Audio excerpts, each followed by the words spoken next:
Genta Vajngjeli, zëdhënëse antikorrupsionit pranë Partisë Demokratike, ngriti sot në një deklaratë publike dyshime mbi shpenzimet e fondeve për sistemin e gjendjes civile. Nga viti 2022 deri në 2025, Agjencia Kombëtare e Shoqërisë së Informacionit në varësi të tij ka tenderuar plot 8.5 milion euro për përmirësimin dhe mirëmbajtjen e sistemit të regjistrit kombëtar të gjendjes civile. Ajo theksoi se me gjithë shpenzimet e konsiderueshme, sistemi vazhdon të ketë probleme. Sot, edhe pse janë tenderuar miliona euro, kryeministri pranon publikisht se sistemi i gjendjes civile vijon të paraqesë problematika serioze.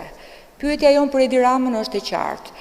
Ku kanë shkuar 8.5 milion euro të tenderuara gjatë 3 viteve të fundit, ndërkohë që sistemi i gjendjes civile vijon të paraqesë problematika serioze?